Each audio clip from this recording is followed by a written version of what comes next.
오늘 읽은 본문의 말씀은 예수님 부활하신 후에 있었던 하나의 사건입니다. 우리에게 주시는 메시지가 아주 강렬합니다. 예수님 십자가에서 죽으시고 무덤에 묻혀 있는 동안 세상은 너무 어두웠습니다. 절망의 시대가 됐습니다. 근데 곧바로 부활하셔서 어두움을 가시게 하시고 또 세상에 환희의 시간을 허락해 주셨습니다. 이제 예수님은 곧 승천하셔야 됩니다. 제자들과 오래 있을 수가 없습니다. 그래서 하루는 제자들과 함께 아주 진지한 토론 중에 하신 말씀이 바로 오늘 읽은 이 말씀입니다. 이 말씀은 네 문장으로 되어 있는데요. 이 네 문장에 아주 깊은 마지막 남기고자 하시는 예수님의 뜻이 들어있는 그런 소중한 말씀입니다. 오늘 이 네 마디 말씀이 여러분들에게 주시는 그런 축복의 말씀이 되었으면 합니다. 첫 번째는 평강을 기원하는 말씀입니다. 21절에 보면 너희에게 평강이 있을지어다 이렇게 말씀합니다. 지난 주일에 네 가지 말씀드렸어요. 기뻐하라, 관용하라, 너무 염려하지 말아라. 그리고 듣고 본 바를 행하라. 이 네 가지 요소가 평강을 만드는 요소예요. 우리 삶에 여러 가지가 필요하고 소중한 것이 많지만 정말 우리 삶에 소중한 것이 뭘까? 그게 평강입니다. 평강이 얼마나 소중하냐 하면 평강이 깨져보면 알 수 있어요. 소중한 것일수록 잃어버리면 더 소중함을 느끼잖아요. 오늘은 갈등의 시대예요. 평강이 깨지면 곧바로 갈등이 와요. 세상은 갈등, 가는 곳마다 갈등이 가득 차 있어요. 우리 평강이 가장 많이 있어야 될 것이 가정인데 가정도 평강을 잃어버리니까 갈등이 찾아와요. 이 갈등이 찾아오면은 온 가족이 갈등을 극복하느라고 할 일을 못해요. 더군다나 갈등이 찾아오면 기도가 안 됩니다. 영적 생활이 깨져버리는 거죠. 곧바로 평강이 상실되는 삶을 살 수밖에 없어요. 그래서 삶의 질이 떨어지는 겁니다. 가는 곳마다 갈등이 넘쳐요. 오늘 교회도 마찬가지. 교회도 보면 성한 교회가 없어요. 마음이 하나가 된 교회가 적어요. 갈등이 그냥 많아요. 그래서 서로 어려움을 겪고 있잖아요. 교회는 가지고 있는 역량을 다 발휘해서 전도에 쏟아야 되고 기도에 쏟아야 되고 할 일을 위해서 쏟아야 되는데 근데 이 갈등을 치료하느라고 하여야 할 일을 못하는 거죠. 불행한 거예요. 그래서 미국의 기독교 설문기관이 문 닫는 교회 5가지 특징을 발표를 했어요. 교회는 오늘 교회들이 사소한 일에 자꾸 다툼이 일어난다는 거예요. 교회마다 이게 문제예요. 다툼이 일어나니까 그 다툼을 극복하느라고 온 힘을 거기다 쏟아요.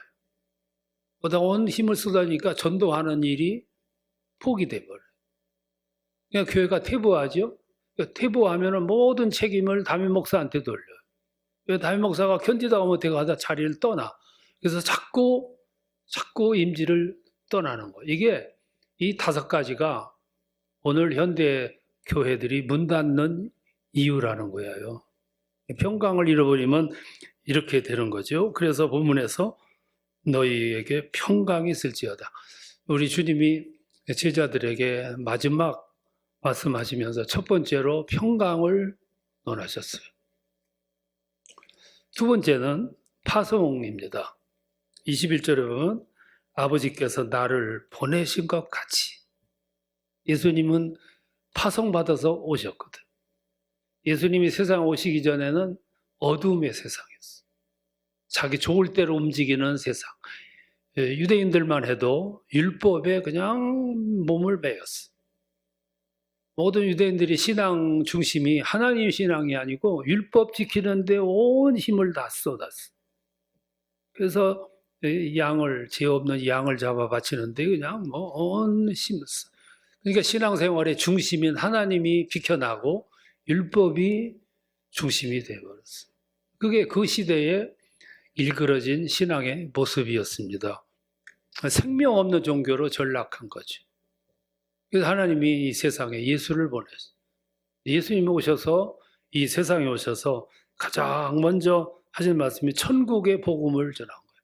천국을 소개했고 천국을 알려줬고 구원의 길을 선포하셨습니다.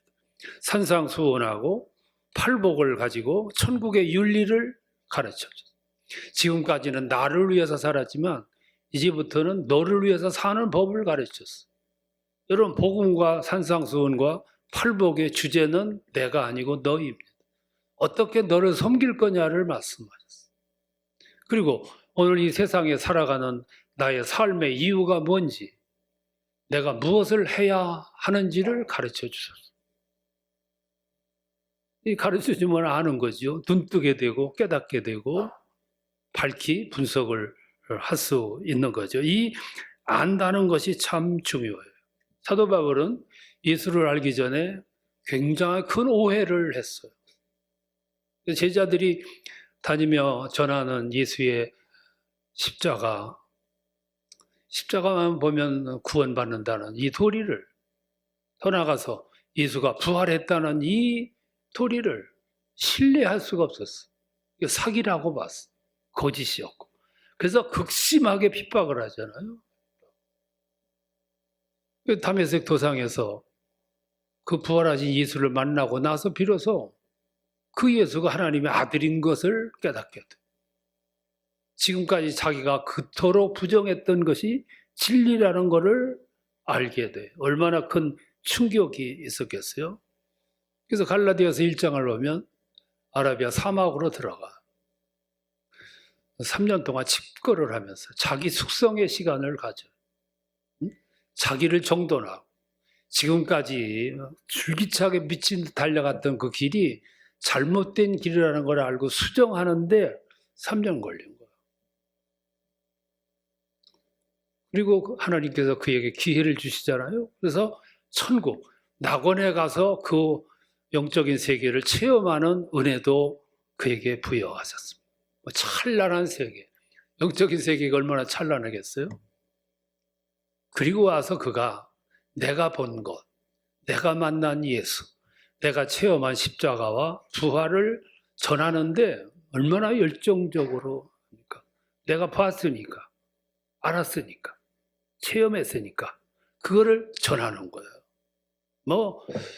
목숨을 다해서 전하잖아요.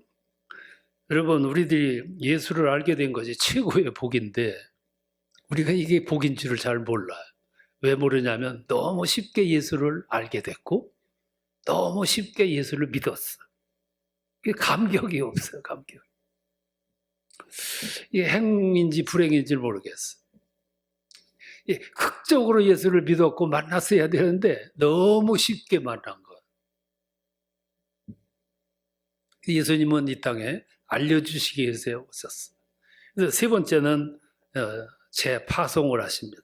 21절에 보면 아버지께서 나를 보내신 것 같이 나도 너희를 보내노라. 쉽게 말하면 이제 알았으면 가서 알려줘라 그 말. 보았으면, 체험했으면, 느꼈으면, 발견했으면 가서 알려줘라 그 말. 이게 오늘 우리들에게 주시는 미션. 여러분, 안다는 거 참 중요한 겁니다. 남들보다 먼저 알았다는 건 굉장히 중요한 거예요. 오늘 이 세상에 지식인들의 죄가 하나 있어요. 지식인들은 아는 건 많은데 알려주지를 않는 거예요. 내가 그 세계를 알았고 보았고 발견했는데 알려주는 데는 게을른 거예요. 내가 본 천국을 안 알려주는 거예요. 이게 먼저 믿은 사람들의 오류고 또 죄라고 볼 수 있어요. 톨스토이의 동굴 속의 인간 비유로 가끔 말씀드렸는데 여기서 말하는 동굴은 인간의 육체를 말해요. 사람도 다 똑같은 수준이 아니에요. 어떤 사람은 육체에 갇혀 사는 사람이 있는가 하면 어떤 사람은 육체를 초월하는 사람이 있어요. 동물 속의 인간은 인간의 욕망 속에, 육신 속에, 인간의 인습 속에 갇혀 사는 사람을 말해요. 그 동굴 속에 네 종류의 사람이 있어요. 한 사람은 허리 이하의 인간이 있어요. 동물적인 인간. 지극히 육신적인 인간. 이런 사람은 이 세상을 살면서 오직 먹고 사는데 목적이 있어요. 오직 잘 먹고 잘 사는데 목적이 있어요. 우리나라가 예수를 알기 전에 이렇게 살았어요. 오직 먹는 거. 이게 육신적인 차원의 인간이죠. 이보다 조금 더 이제 개방된 사람이 개혁하는 사람이, 소위 군인들을 가르쳐. 군인들은 개혁하려고 그래. 바로 잡으려고 그러고. 그래서 혁명을 일으켜요. 이 인간의 육체 굴레에서 빨리 벗어나게 해주려고 애를 써요. 발전된 거죠. 근데 세 번째는 이보다 더 영혼이 자유로운 층이 있어요. 이게 예술가들이에요. 예술가들은 몸에 갇혀 살질 않아요. 저 몸 밖에서 정신세계에서 자유롭게 활동을 해요. 자유로운 영혼이죠. 작품을 통해서 훨훨 날아 우주 세계를 날아다니고 우주 세계를 날아다니는 만화 얘기가 오늘 현실화되잖아요. 현실화. 이 오늘 놀라운 세상에 이미 만화에서 나왔던 얘기들이에요. 근데 이 사람들이, 이 세 사람은 공통점이 있어요. 알고 느끼는 것으로 끝나요. 근데 네 번째 부류의 사람이 종교인. 이 종교인은 똑같이 영혼이 자유로워요. 그래서 육신을 탈출해서 정신의 세계 더 나아가서 영적인 세계를 누비고 다녀요. 영적으로 성숙해져. 이보다 더 자유로운 영혼이 또 있겠어요? 그런데 이 네 번째 부류의 특징이 뭐냐면 알고 느끼고 발견한 것으로 끝나지 않고 다시 동굴 속으로 들어가요. 들어가서 거기 육신의 굴레에 쇠사슬에 매여서 오직 먹고 사는 문제에 매달려 있는 사람들을 끄집어내오는 거예요. 그래서 더 넓은 세계를 보라. 영적인 세계를 보라. 하나님의 세계를 보라. 보고 느끼고 발견해라. 이게 먼저 믿은 사람들의 사명이잖아요. 이게 굉장히 중요한 노래예요. 이게 오늘 우리에게 준 미션이에요. 여러분, 우리나라가 140년 전만 해도 동굴 속의 인간의 차원을 넘지를 못했어요. 오직 그때 농사져서 먹고 사는 것이 1차원적인 삶이었어요. 육신에 갇혀서 사는 거죠. 그때는 오직 먹고 일하고 사는 것이 전부였어요. 우리가 그렇게 살아갈 때, 우리가 아주 좁은 생각 가지고 살아갈 때, 일찍이 복음을 전해 들었던 사람들은 확 열렸어. 정신이 열리고 영혼이 열리고 안목이 열려가지고 세상을 누비고 다녔어. 그 사람들 두 가지 면에서 안목이 넓어져. 하나는 알고 느꼈고 발견했기 때문에 그냥 있을 수가 없어. 그러니까 그 복음을 들고 어딘가에 가서 말해주고 싶고 전해주고 싶고 보여주고 싶어요. 기독교가 들어오면서 우리의 생각이 열리기 시작했고 육신의 차원을 넘는 방법을 깨달았고 정신의 세계를 알았고 더 그 위에 영적인 세계를 발견하게 된 거예요. 큰 축복이죠. 우리나라가 140년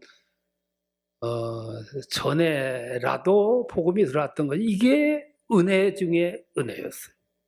또 한 부류는 세계를 누비고 다니는 사람들이 있었어요. 좁은 땅덩어리에 있는 게 아니고 더 넓은 세계를. 그래서 배를 타고 탐험의 길을 가요. 새로운 세계를 발견하고 발견했으면 거기에 자기 발자취를 남겼고 거기에 흔적을 남겼고 거기다가 타겟을 만들었고 하다가 주인 없는 땅에는 태극기만 꽂으면 그게 내 나라가 됐어요. 그때 발견한 나라들이 전부 새로운 대륙이 된 거죠. 그래서 1620년에 미국이라는 대륙이 발견됐고 1770년에 호주가 발견됐어. 9년 후에 1779년에 하와이라는 땅이 발견이 됐어. 가서 주선 땅이야, 그게. 주인 없는 땅. 먼저 안목을 가지고 가서 발견한 사람들이 가서 태극기를 꽂았어. 이게 우리 땅이에요. 이것이 먼저 안 사람과 알지 못한 사람과의 차이예요. 굉장한 차이잖아요. 그래서 본문에서 말씀합니다. 예수님, 아버지께서 나를 보내신 것 같이 나도 너희를 보내노라. 빨리 가서 알려줘라. 눈뜨게 해줘라. 보여줘라. 느끼게 해줘라. 발견하게 해줘라. 근데 네 번째가 하나 문제가 있어요. 네 번째는 그렇게 말씀을 하셨는데 우리가 뭔가를 하려고 하는데 뭘 할지를 몰라. 어떻게 해야 할지를. 그래서 네 번째로 주님 하신 말씀이 21절에서 성령을 받으라 그랬어요. 이게 해답입니다.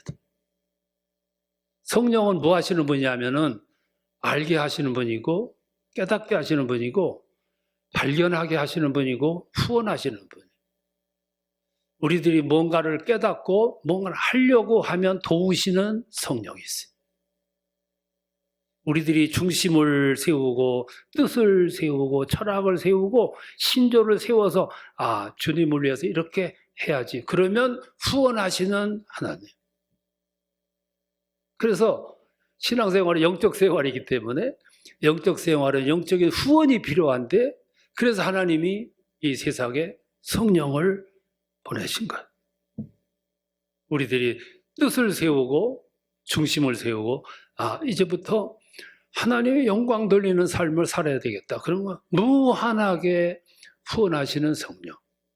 이게 네 번째. 그래서 성령을 받으라 그랬어. 예를 들면 직장 생활하는 분들 월급 타기 위해서만 다니는 게 아니고 내가 이 직장 생활을 하면서 중심 있는 이 중심을 잃어버리지 않고 주님 뜻대로 이 일터를 변화시키겠다. 뜻을 세우면 그 뒤부터는 성령께서 우리를 후원하시는 거예요. 그리고 차츰 시간이 가면서 어떤 모습이 만들어지는 거지. 여러분, 우리 직장에서도 차별화된 사람들이 있어요. 어느 날 갑자기 만들어진 게 아니라 그 뜻을 세우면서 그런 모습이 만들어지는 거죠. 사업가들도 마찬가지죠. 내 일터 사역에 어떤 새로운 면모를 보여주자. 우리 주님을 이 사업 현장에 전파하는 일터로 만들자. 그러면 거기에 철학을 가진 뜻을 가진 사업가들이 만들어지는 거예요. 어느 날 사업가가 만들어지는 게 아니잖아요. 의료인들은 의료 행위에 성결함을 발휘하는 의료인이 되자. 요즘 이런 의료인들이 많이 나왔으면 좋겠어요. 그래서 이것저것에서 숨은 슈바이처들이 많이 나왔으면 좋겠어요. 뜻을 세웠다면 엄청난 결과가 나오잖아요. 우리 목회자들도 보면 내 목회를 하는 게 아니고 하나님 목회를 하자. 이 중심을 세우면 목회 현장이 차원이 달라져. 요즘 하나님 목회하자 하는 목회 현장이 드물어요. 수단과 방법과 여러 가지 인간적인 조건들을 배제하고 하나님 목회를 하자. 그때 성령은 나와 함께 하시는 거예요. 그래서 그 현장에서 구원의 역사가 일어나고 치유의 역사가 일어나고 회심의 역사가 일어나고 변화의 역사가 거기서 일어나는 거예요. 그걸 우리는 부흥이라 그래.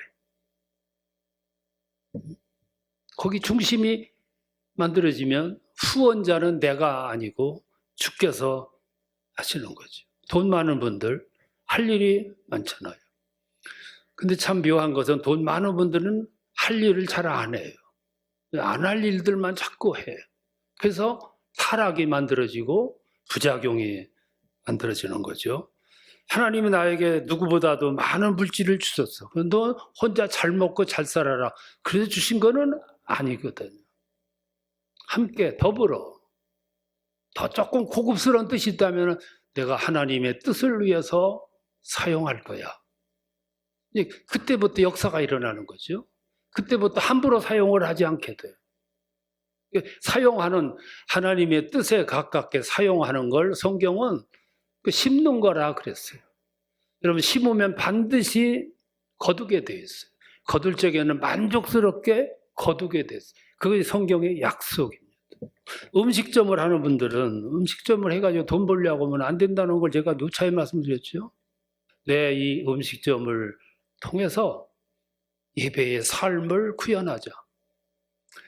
하나님 뜻을 둔 음식점을 만들자. 그러면 그 음식점에 가보면 분위기가 달라요. 공기가 다르고 느낌이 달라요. 제가 청국장을 좋아해요. 잘 모르셨죠? 갑자기 청국장을 먹고 싶으면 제 아내 보고 가자고. 어디로 가냐면 강화로 가요.